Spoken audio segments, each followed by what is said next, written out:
ചോദിച്ചതാ ഈ തിരഞ്ഞെടുക്കാനുള്ള കാരണം എന്താണ്? പെട്ടെന്ന് അട്രാക്റ്റീവ് ആവാൻ വേണ്ടി പെട്ടെന്ന്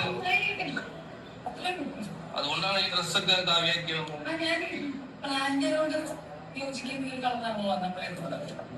കേരളത്തിൽ ഓർമ്മ അതുകൊണ്ടായിരിക്കും. కేరళ హీరోయిన్ ప్రియా వారియర్ ఈ అమ్మాయి కాసాయి డ్రెస్సులు వేసుకుందంట.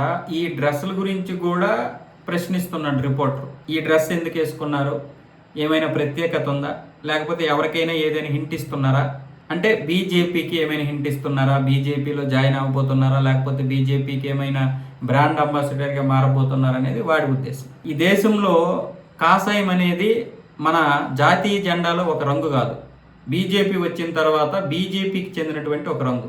అదే కాంగ్రెస్ అనుకోండి, మధ్యలో ఉన్నటువంటి ఈ 3 రంగుల్లో ఈ చక్రం తీసేసి హస్తం పెడతారు. మన అశోక్ చక్రం ఉండదు, హస్తం ఉంటుంది. అప్పుడు వీళ్ళు ఆ జెండాని ఎలాగైనా వాడుకోవచ్చు. గ్రీన్ కలర్తో వీళ్ళకి ఇబ్బంది ఉండదు.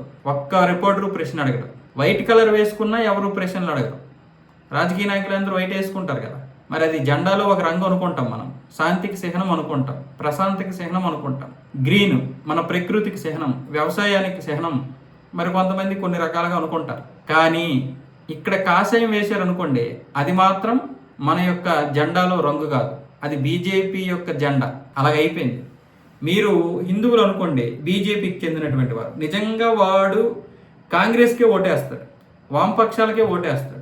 ఆమ్ ఆద్మీ పార్టీకి, ఎస్పీకి, టీఎంసీకి ఓట్లు వేసినటువంటి హిందువులు కోకొల్లలు ఉన్నారు. కానీ మీరు దేవుడికి మొక్కితే మీరు బీజేపీ మనస్తత్వంతో ఉన్నట్టు, అంటే మీరు బీజేపీ ఆర్ఎస్ఎస్ సిద్ధాంతాలతో ఉన్నట్టు లెక్క అనమాట.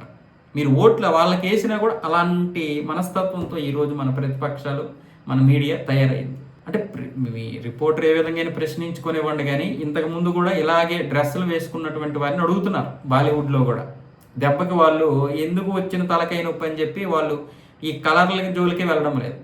కాషాయి రంగు ఎందుకు, మళ్ళీ కాషాయం వేసుకుంటే మనం బీజేపీ అంటున్నారని చెప్పి, అంటే అలా తయారైంది పరిస్థితి. కాషాయి బట్టలు వేసుకున్న వీళ్ళకి భయమో లేకపోతే భయపెడుతున్నారో అర్థం కాని పరిస్థితి.